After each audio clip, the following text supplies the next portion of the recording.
जय हिंद दोस्तों, कैसे हैं आप लोग सभी। आई होप सभी अच्छे होंगे। आज हम लोग जो है साइंस का सेट नंबर 78 को करेंगे। उससे पहले जो भी चैनल को सब्सक्राइब नहीं किए हैं वो चैनल को सब्सक्राइब कर लें तथा अपने दोस्तों में भी शेयर कर दें। और इसका पीडीएफ हमारे टेलीग्राम चैनल नॉलेजेबल पीडीएफ पर अपलोड कर दिया गया है और टेलीग्राम चैनल का लिंक इस वीडियो के डिस्क्रिप्शन में दे दिया गया है, ठीक है। और जो भी पिछला वीडियो नहीं देखे हैं तो चैनल पर एक प्लेलिस्ट बना दिया गया है डेली साइंस प्रैक्टिस सेट नाम से। उस प्लेलिस्ट में जाकर के आप सारा पिछला वीडियो को देख रहे हैं, ठीक है। चलिए आज के पहला प्रश्न को देखते हैं। पहला प्रश्न है कि डैश मांसपेशियों को कंकाल मांसपेशियां भी कहा जाता है। यानी कि कंकाल मांसपेशी मतलब क्या होगा कि उस मांसपेशी में क्या हो जाएगा, कंकाल होगा, ठीक ना। उस मांसपेशी में क्या होगा, कंकाल होगा, ठीक। अब देखिए ऑप्शन को देखते हैं। ऑप्शन ए अनैच्छिक, बी है रैखित, सी है हृदय। हृदय में तो कंकाल नहीं होता है, कट गया। देखिए रैखित में भी नहीं होगा, ठीक है। लेकिन ऐच्छिक और अनैच्छिक में देखिए ऐच्छिक मांसपेशियां जितना भी होती है वो सब कुछ है ना हमारे इच्छा के अनुसार कम किया जाता है, ठीक ना। हमारे इच्छा के अनुसार कम किया जाता है। तो ऐच्छिक मांसपेशी जैसे कि हो गया हाथ हो गया, पैर हो गया, इसको जब हम चाहेंगे तब हिलाएंगे डुलाएंगे, ठीक है। अनैच्छिक जितना भी मांसपेशियां है ये जो है ना हमारे इच्छा के अनुसार नहीं होता है, ठीक ना। जैसे हो गया हृदय हो गया,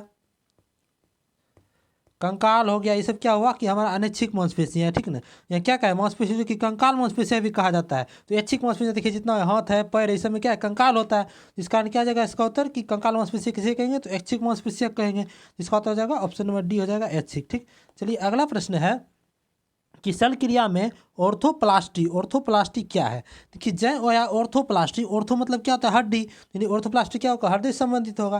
देखिए ऑप्शन देखते हैं। ऑप्शन एक ओपन हार्ट सर्जरी, देखिए ओपन हार्ट से नहीं होगा। गुर्दा प्रत्यारोपण ये भी नहीं होगा। देखिए सी है कि कुल्हे के जोड़ को प्रत्यास्थापन हो, कुल्हे के जोड़ यानी कि हड्डी से संबंधित ये है। तो इसका उत्तर क्या आ जाएगा, ऑप्शन नंबर सी हो जाएगा, कुल्हे की जोड़ से का प्रतिस्थापन, ठीक। चलिए अगला प्रश्न है कि मासिक धर्म के कारण योनि में रक्त किस कारण से बहता है। देखिए मासिक धर्म जब होता है महिलाओं में, वहाँ देखिए योनि में जो है होता है रक्त बहता है, तो किस कारण से बहता है। देखिए जो गर्भाशय है, ये गर्भाशय, ये देखिए गर्भाशय है। ये गर्भाशय के अंदर का जो है ना परत ये टूटने लगता है, ठीक ना। ये परत टूटता है तो क्या होता है, तो इसे मासिक धर्म के समय जो है इसमें ब्लड आता है बाहर, ठीक ना। तो ये किस कारण से आता है, तो गर्भाशय की परत को टूटने से आता है, ठीक। तो इसका उत्तर क्या हो जाएगा, ऑप्शन नंबर सी हो जाएगा, ठीक। चलिए अगला प्रश्न है कि लैंगिक प्रजनन में डैश का डैश शामिल होता है। देखिए लैंगिक प्रजनन में क्या होता है कि हमेशा विपरीत लिंग ही होगा, ठीक ना। चलिए विपरीत लिंग तो होगा ही, देखिए इसमें भी विपरीत लिंग, इसमें भी, ठीक ना। लेकिन समान लिंग वाला क्या जाएगा, कट जाएगा। देखिए तो में देखिए कौन होगा, विपरीत लिंग का डैश शामिल होता है। एक जनक नहीं, एक जनक में क्या हो जाएगा, लैंगिक लैंगिक प्रजनन नहीं होगा। इसके लिए कितना जनक चाहिए, तो दो जनक चाहिए, ठीक। इसका उत्तर क्या जाएगा, ऑप्शन नंबर सी हो जाएगा, ठीक। चलिए अगला प्रश्न है कि निम्नलिखित रोगों में से कौन सा एक आनुवंशिकी विकार है। देखिए आनुवंशिकी विकार इस समय कौन सा है, तो थैलीसीमिया है, ठीक ना। इसका उत्तर क्या हो जाएगा, ऑप्शन नंबर ए हो जाएगा, थैलीसीमिया। और देखिए क्या होता है कि वर्णधानता जो है, वर्णधाता, इसमें ये भी क्या है, अब आनुवंशिकी बीमारी है, ठीक। चलिए अगला प्रश्न है कि पारिस्थितिक तंत्र में तत्वों के चक्रण को क्या। देखिए पारिस्थितिकी तंत्र जो है उसमें तत्व जो जितना भी है वो चक्र करता है। तो इस चक्रण को क्या कहते हैं, तो इस चक्रण को कहते हैं हम जैव भू रासायनिक चक्र कहते हैं, ठीक ना। इसका उत्तर क्या हो जाएगा, ऑप्शन नंबर बी हो जाएगा, जैव भू रासायनिक चक्र, ठीक। चलिए अगला प्रश्न है कि किसी तत्व की परमाणु संख्या को निश्चित किया जाता है किसके द्वारा। देखिए कोई भी तत्व है, ठीक ना, उसका परमाणु संख्या क्या है न है तो उसको हम कैसे निश्चित करेंगे, ठीक ना। देखिए इसके लिए हम एक तत्व लेते हैं, जैसे सोडियम एक तत्व है जिसका परमाणु संख्या 11 होता है और परमाणु संख्या 11 और परमाणु द्रव्यमान कितना होता है, 23 होता है, ठीक है। परमाणु द्रव्यमान जो है इसे किससे डिनोट किया जाता है, इसे ए से डिनोट किया जाता है, ठीक ना। अब देखिए यहाँ पर क्या होता है कि परमाणु संख्या जो होता है इसे जेड से डिनोट किया जाता है। ये जो आपको प्रोटॉन की संख्या या इलेक्ट्रॉन की संख्या क्या होता है, बराबर होता है, ठीक ना। अब देखिए अगर न्यूट्रॉन यहाँ से पूछेगा तो न्यूट्रॉन बराबर क्या हो जाएगा, ए माइनस जेड हो जाएगा। यानी क्या हो गया कि परमाणु द्रव्यमान माइनस परमाणु क्रमांक हो गया न्यूट्रॉन की संख्या, ठीक ना। ये हमसे क्वेश्चन में क्या पूछा है कि परमाणु संख्या को निश्चित किया जाता है किसके द्वारा। देखिए परमाणु संख्या यहाँ जेड है, इसको हम किसके द्वारा निश्चित कर रहे हैं, प्रोटॉन और इलेक्ट्रॉन दोनों के द्वारा कर रहे हैं, ठीक ना। लेकिन जो है इसमें इसका सटीक उत्तर प्रोटॉन होगा, ठीक ना, इलेक्ट्रॉन नहीं होगा। देखिए इलेक्ट्रॉन क्यों नहीं होगा कि देखिए क्या होता है कि जब इलेक्ट्रॉन पर जब इस पर जो है कोई भी चार्ज आ जाता है तो इलेक्ट्रॉन क्या आ जाता है, वेरी कर जाता है, ठीक। इसी कारण से इलेक्ट्रॉन नहीं लिया जाता, ठीक। तो इसका उत्तर क्या हो जाएगा, ऑप्शन नंबर डी हो जाएगा, एक अणु में प्रोटॉन की संख्या पर, ठीक। इसका उत्तर ऑप्शन नंबर डी हो गया। अगर ऑप्शन में नहीं रहेगा प्रोटॉन की संख्या तब इलेक्ट्रॉन को लेंगे, ठीक ना। तो देखिए अगला प्रश्न है कि सहसंयोजक बंध दो परमाणुओं के बीच डैश द्वारा बनते हैं। देखिए सहसंयोजक बंध क्या होता है, ये जो है ना आपको इलेक्ट्रॉन का ही नहीं आदान प्रदान करता है, यानी कि इलेक्ट्रॉन का ये क्या करता है, साझेदारी करता है, ठीक ना। जैसे देखिए ऑक्सीजन है, ठीक ना। देखिए ऑक्सीजन क्या होता है कि देखिए इसको जो है ना बाह्यतम कोश में कितना ऑक्सीजन का होता है, 6 इलेक्ट्रॉन होता है, ठीक ना। देखिए 2 ऑक्सीजन है तो 6 है, लेकिन इसको अष्टक पूरा करने के लिए 8 को पुराना होगा, तो यहाँ 6 है। ये देखिए इससे दूग ले लेगा, ठीक ना, ये बगल वाला ऑक्सीजन से, और ये भी जो है ना इससे दूग ले लेगा। क्या हो गया, एक दूसरे को क्या किया, साझेदारी कर दिया, तो इसका उत्तर क्या जाएगा, सहसंयोग बंध में क्या जाएगा, साझेदारी होता है, तो इसका उत्तर ऑप्शन नंबर डी हो जाएगा, इलेक्ट्रॉन की साझेदारी होता है। ठीक है, चलिए अगला प्रश्न है कि तत्व डैश का परमाणु सबसे बड़ा तथा डैश का परमाणु सबसे छोटा होता है। देखिए पीरियोडिक टेबल में क्या होता है कि आवर्त में जब हम बाएं से दाएं की ओर जाते हैं तो परमाणु आकार क्या होता है, आपको घटता है, ठीक ना। जब हम वर्ग में जो है टॉप टू बॉटम आते हैं तो परमाणु आकार क्या होता है, बढ़ता है। ठीक, परमाणु आकार क्या होता है आपको, तो बढ़ता है। ठीक, अब देखिए यहाँ क्या कर रहा है कि तत्व का डैश परमाणु जो कि सबसे बड़ा होगा, सबसे बड़ा कौन होगा, देखिए जो कि ऊपर से नीचे आते हैं बढ़ते हैं, तो सबसे नीचे देखिए कौन सा फ्रांसियम है, तो सबसे बड़ा फ्रांसियम का हो जाएगा। और सबसे छोटा कौन सा है, देखिए सबसे छोटा देखिए इधर से जाते हैं तो लास्ट में कौन है, तो हीलियम है, तो सबसे छोटा हीलियम का हो जाएगा, और सबसे बड़ा किसका हो जाएगा, फ्रांसियम का हो जाएगा। ठीक ना, इसका तो कौन हो जाएगा, तो ऑप्शन नंबर डी हो जाएगा, फ्रांसियम और हीलियम। ठीक, चलिए अगला प्रश्न है कि एन की परमाणु संख्या 7 है, 7 है, ठीक ना। फिर नाइट्रोजन के परिवार में तीसरे तत्व की परमाणु संख्या क्या होगी। देखिए नाइट्रोजन परिवार कहाँ है, नाइट्रोजन परिवार देखिए 15वां वर्ग का तत्व है, ये सब नाइट्रोजन परिवार, ठीक ना। नाइट्रोजन का परमाणु संख्या यहाँ 7 दे दिया, ठीक है। अब देखिए इसका तीसरा पूछ रहा है कि इसका नाइट्रोजन परिवार के तीसरे तत्व क्या है। देखिए पहला तत्व, दूसरा तत्व, तीसरा तत्व।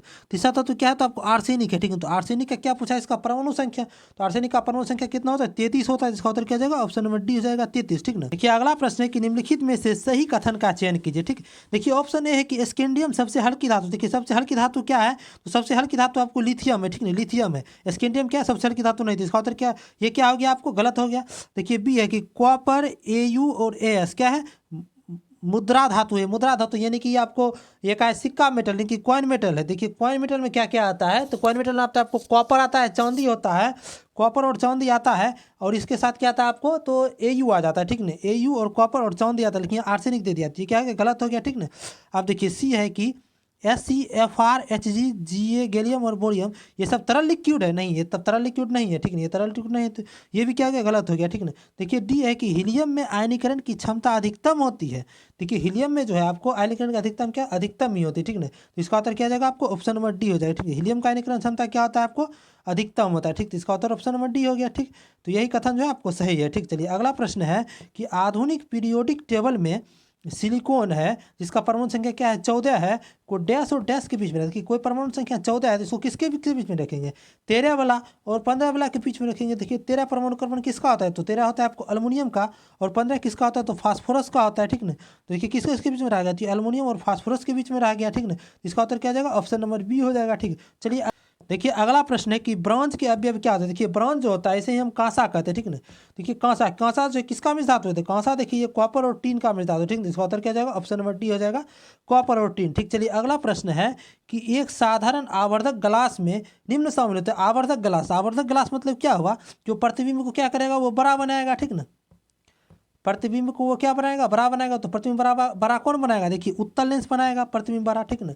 लेंस में क्या उत्तल लेंस प्रतिबिंब बड़ा बनाएगा, और दर्पण में पूछेगा तो अवतल दर्पण जो है ना आपको प्रतिबिंब क्या आ जाएगा, बड़ा बनाएगा, ठीक ना। अब देखिए उत्तल लेंस में भी कौन है, छोटी फोकल लेंस का कि बड़ी फोकल लेंस का, ठीक ना। तो ये जो है आपको छोटी फोकल लेंस के उत्तल लेंस जो है ना आपको आवर्धित प्रतिबिंब देगा, ठीक ना। आवर्धित ग्लास के रूप में, सादा आवर्धित ग्लास के रूप में शामिल होता है आपको छोटी फोकल लेंस की लंबाई के उत्तल लेंस होता है, ठीक। दूसरा उत्तर क्या जाएगा, ऑप्शन नंबर डी हो जाएगा। ठीक, चलिए अगला प्रश्न है कि यदि किसी सुधारात्मक लेंस की शक्ति +2 डायोप्टर है तो यह क्या है। देखिए जो उत्तल लेंस जो होता है उसका क्या होता है आपको पावर, उत्तल लेंस का पावर क्या होता है आपको पॉजिटिव होता है, ठीक है। और अवतल लेंस का पावर क्या होता है आपका, तो इसका पावर होता है आपको निगेटिव होता है। यहाँ क्या कहा है कि लेंस की +2 यानी प्लस में पावर इसका दी जाती है, कौन सा लेंस है, तो उत्तल लेंस हो जाएगा। इसका उत्तर क्या जाएगा, ऑप्शन नंबर ए हो गया, उत्तल लेंस। ठीक, चलिए अगला प्रश्न है कि 2 फोकस दूरी वाले लेंस का उपयोग डैश से पीड़ित व्यक्तियों क्या लेते हैं। 2 फोकस दूरी से वाला लेंस है, ठीक ना। तो इसका प्रयोग किसके लिए किया जाता है, देखिए इसका प्रयोग किया जाता है आपको जरा दृष्टि दोष के लिए, ठीक ना।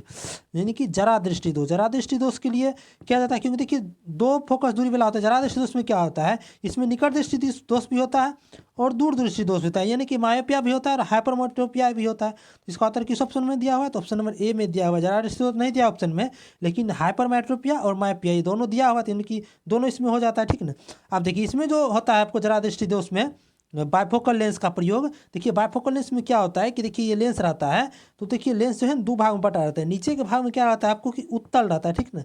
नीचे के भाग में उत्तल लेंस रहता है, ऊपर भाग में क्या रहता है, तो अवतल लेंस रहता है, ठीक ना। चलिए अगला प्रश्न है कि किरचॉफ का प्रथम नियम किस राशि के संरक्षण पर आधारित है। देखिए सबसे पहले किरचॉफ के प्रथम नियम को देखते हैं क्या कहता है। देखिए किरचॉफ का प्रथम नियम कहता है कि इस नियम को जो है जंक्शन का नियम या धारा नियम भी कहते हैं, ठीक है। और इसके अनुसार जो है जंक्शन के धाराओं के मिलने की बीजगणित योग क्या होता है, शून्य होता है। देखिए जितना भी जंक्शन है इस सब पर जो धारा मिल रहा है इस सब का बीजगणित योग क्या यहाँ पर हो जाएगा, शून्य हो जाएगा, ठीक है। एक परिपथ में किसी भी जंक्शन पर जंक्शन में प्रवेश करने वाली धाराओं का योग जंक्शन के छोड़ने वाली धाराओं के योग के बराबर हो जाएगा, ठीक है। यहाँ देखिए क्या कह रहा है कि जंक्शन में जो प्रयोग किया रहा है धारा I1 और I3 जो हो जाएगा, ये दोनों का योग जो है ना आपको किसके बराबर हो जाएगा, तो I2 और I4 के बराबर, निकलने वाला धारा क्या हो जाएगा, बराबर हो जाएगा, ठीक है ना। देखिए यह नियम जो है केवल आवेश के संरक्षण के एक प्रकथन है, क्योंकि यह जंक्शन के पहुंचने वाली धारा जंक्शन को छोड़ने वाली धारा के बराबर नहीं होती है। तो आवेश संरक्षण क्या हो जाएगा, नहीं हो जाएगा, ठीक है ना। अब देखिए प्रश्न को देखते हैं। प्रश्न क्या है कि किरचॉफ का प्रथम नियम किस राशि के संरक्षण पर आधारित है। देखिए किरचॉफ का प्रथम नियम जो है आपको विद्युत धारा के संरक्षण पर आधारित है, क्योंकि देखिए जितना विद्युत धारा डालते हैं तो उतना ही क्या होता है, आपको बराबर उस पार मिलता है, ठीक है ना। तो इससे क्या हो गया, विद्युत धारा का संरक्षण किया, तो इसका तो ऑप्शन नंबर डी हो गया, ठीक। चलिए अगला प्रश्न है कि 2 ओम प्रतिरोध 5 एम्पियर की धारा, यहाँ 5 है, एस नहीं है, 5 है, 5 एम्पियर की धारा 30 मिनट तक प्रवाहित करने के लिए आंतरिक ऊर्जा क्या होता है। देखिए हमको क्या दे दिया है, 2 ओम, यानी कि आर हमको दे दिया है 2 ओम, ठीक। देखिए आई बराबर क्या दे दिया है, तो 5 एम्पियर दे दिया है। टाइम हमको दे दिया है 30 मिनट, ठीक है। 30 मिनट क्या है, तो एसआई में इसको बदल लेंगे, तो एसआई में मिनट में बदल, सेकंड में बदल लेंगे, तो 60 से गुना करें, 6 18 यानी कि 180 सेकंड हो गया, ठीक। अब देखिए हमसे क्या पूछा, आंतरिक ऊर्जा यानी कि एच बराबर क्या होता है, एच बराबर I² होता है, ठीक है ना। I² तो आई क्या दिया है, तो 5, तो 5 25 इंटू आर का मान 2 इंटू टी का मान 180 होता है, ठीक है। देखिए 25 दूनी 50 यानी कि 18 180 गुना 50 हो गया, ठीक है। कितना हो गया आपको, 18 5 90 यानी कि 900 हो गया, ठीक ना। तो इसका 9000 हो जाएगा, 3 गुना 0 हो जाएगा, 9000 हो जाएगा। इसका मतलब क्या होगा कि इसको हम लिख सकते हैं 9 गुना 10 के पावर 3 जूल हो जाएगा, ठीक है ना। जो कि किस ऑप्शन में दिया, तो ऑप्शन नंबर सी में दिया हुआ है, ठीक है ना। चलिए अगला प्रश्न है कि NH4 का होल ट्वाइस और SO4 के एक अणु में कितने परमाणु। देखिए परमाणु के लिए कुछ नहीं करना होता है, ठीक नहीं, जितना होता है सबको गिन देते हैं, ये सबसे आसान निकालना है, ठीक है ना। इस चीज़ को देखिए, जहाँ देखिए एन नाइट्रोजन 1 है और हाइड्रोजन 4, इन टोटल हो गया 5 को अंदर में, और हॉल है 2, यानी 5 दूनी 10 को यहाँ हो गया, ठीक ना। आप देखिए इधर क्या है, सल्फर 1 है और 4 को ये हो गया, 5 को ये हो गया, इन टोटल क्या कितना हो गया, तो 15 हो गया। तो इसका उत्तर क्या हो जाएगा, बी हो जाएगा, 15 हो गया, ठीक ना। चलिए अगला प्रश्न है कि हेनरी बेक्वेरेल इनमें से किसकी खोज से संबंधित है। देखिए हेनरी बेक्वेरेल जो है इस समय से जो है रेडियो धर्मिता की खोज किसने किया था, तो हेनरी बेक्वेरेल ने किया था, ठीक ना। अगर पूछेगा रेडियम और पोलिनियम की खोज, रेडियम और पोलिनियम, तो रेडियम और पोलिनियम की खोज क्या था, तो ये क्या था आपको, मैडम क्यूरी ने, ठीक ना, मैडम क्यूरी ने किया था, ठीक। तो इसका उत्तर क्या जाएगा, हेनरी बेक्वेरेल ने इनमें से किसकी खोज किया था, तो रेडियो धर्मिता की खोज किया था। इसका उत्तर ऑप्शन नंबर बी हो गया, ठीक। चलिए ये आज का अंतिम प्रश्न था। जो भी चैनल को सब्सक्राइब नहीं किया चैनल को सब्सक्राइब कर लें तथा अपने दोस्तों में भी शेयर कर दें। और इसका PDF हमारे टेलीग्राम चैनल नॉलेजबल PDF पर अपलोड कर दिया गया। टेलीग्राम चैनल का लिंक इस वीडियो के डिस्क्रिप्शन में तथा कमेंट बॉक्स में दे दिया गया है। और जो भी पिछला वीडियो नहीं देखे चैनल के प्लेलिस्ट में जाकर के पिछला वीडियो को देख लें। चैनल पर जो है आपको डेली साइंस प्रैक्टिस सेट नाम से एक प्लेलिस्ट बना दिया गया है, जिसमें कि सारा वीडियो को सीरियल वाइज अरेंज कर दिया गया, ठीक है। और चलिए वीडियो में अंत तक बने रहने के धन्यवाद। मिलते हैं अगले वीडियो में।